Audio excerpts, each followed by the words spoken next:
2024-2028 targets a higher deposit base, promotes SME finance, steps up agriculture finance, and increases the share of Islamic banking.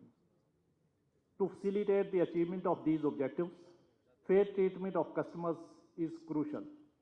This is why customer satisfaction through building trust in the financial sector is at the heart of SBP's vision for broader financial inclusion. I believe fair treatment of customers is a proposition where the interests of customers, banks, and regulator converge. While in the short term, customer services and profitability may seem conflicting objectives, but believe me, these are very well aligned goals in the long run. Ladies and gentlemen, let me now turn to the structural changes that are going to reshape the banking and financial sectors over the coming years.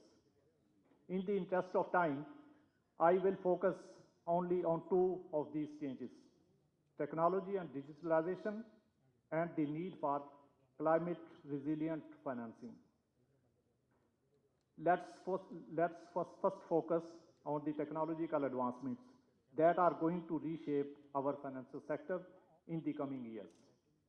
In fact, technology is already rapidly changing the traditional financial landscape. Banks are transforming from brick and mortar structures to digital banks. Digitalization and financial innovation can be leveraged to accelerate progress and make up for the lost time by providing cost-effective alternative delivery channels to enhance the access, usage, and quality of financial services. Moreover, to extend financial services to SMEs, agriculture, and our female population, banks can increase their usage of artificial intelligence based on alternate data sources such as cellular and satellite data. These can fill the gap in hard data required for due diligence to extend credit to new borrowers or small businesses, and to also onboard new customers with seasonal incomes or other peculiar characteristics. To facilitate all of this, our banks need to continue investing in technological infrastructure and well-equipped human capital to further incorporate digitalization into their DNA. Digitalization will help to make the overall financial system more intuitive to access and operate for the general public in a country like ours where low literacy levels are there.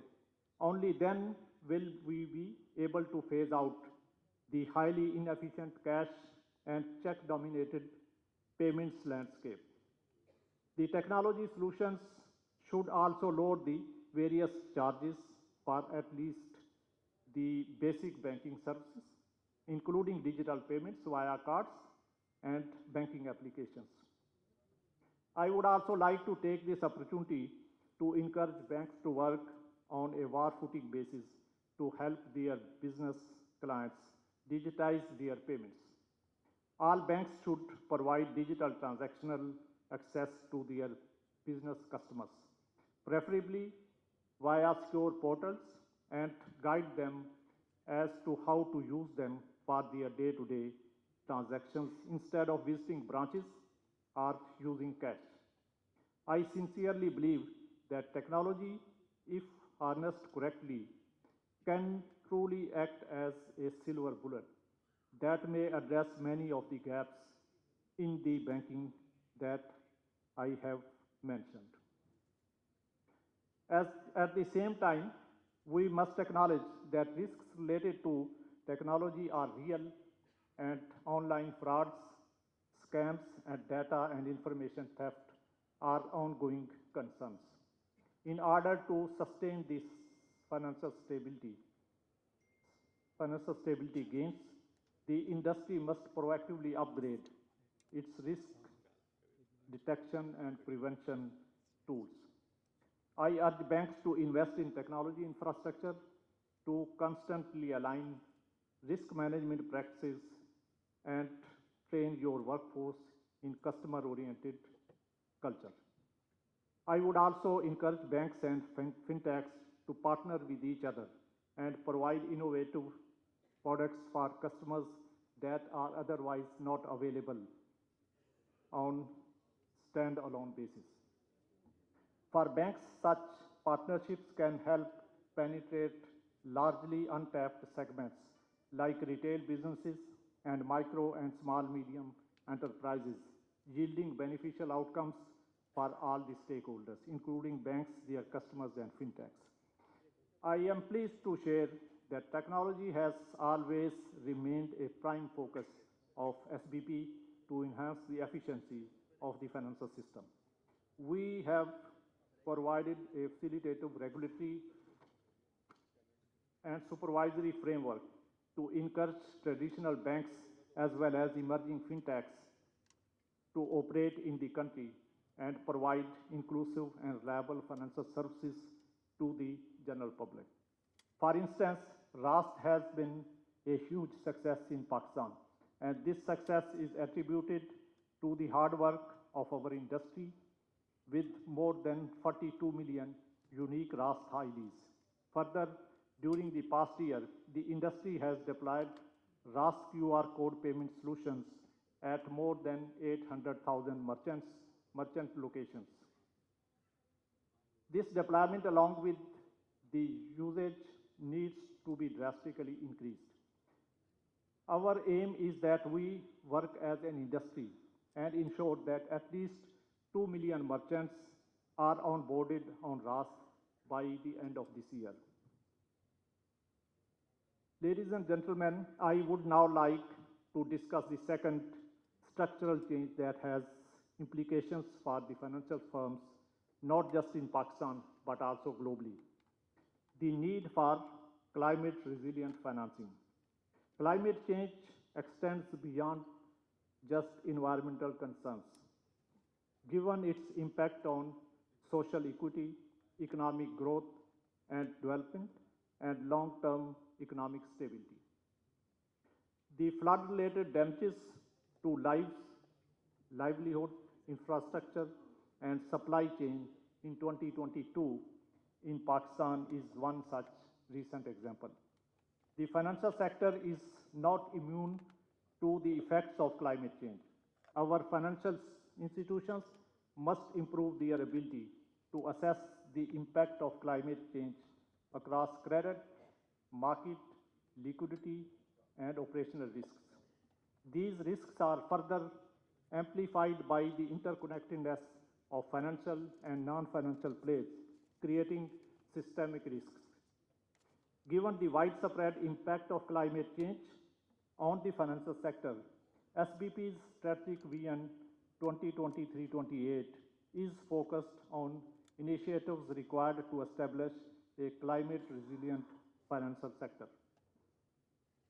This is a reflection of our commitment to climate change, to climate governance and sustainability.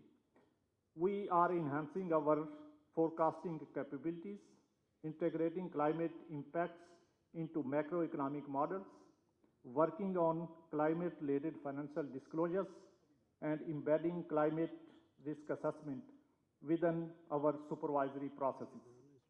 While these initiatives will help foster a supportive regulatory environment for strengthening the financial sector's resilience to climate change risks, we still have a long way to go. As an industry, we cannot afford to become complacent.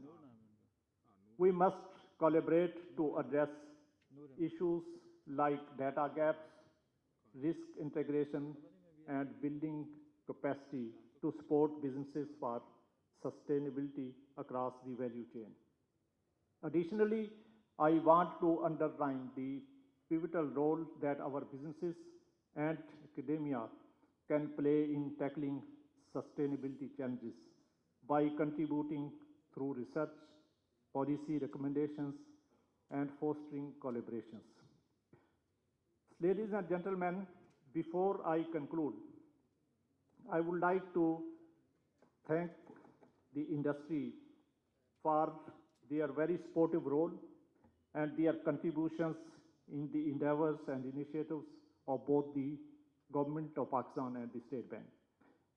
Bajwa Saab mentioned briefly about the market-driven initiatives. So Bajwa Saab, believe me, we always try to have market-driven initiatives encouraged, and that's the reason whenever there is some new ideas from the market, we from the State Bank of Pakistan at least are very supportive on them and try to support the industry as much as we can. And on this particular initiative, which we just launched, eKYC, Waqas Mirza Saab, he said that they have been working for 2 years. So I will say we have worked on this for at least 5-6 years. First 2 years took us to convince various stakeholders within the State Bank that this is an idea which should be worked on, should take it forward. Then next 2 years at least, we have been, my boss, former boss is sitting here, former Secretary General and CEO of PBA. So we have been coordinating with Pakistan Banks Association on that, and it took us at least, I think, 2 years to convince Pakistan Banks Association this is an idea which is in the interest of the banks and it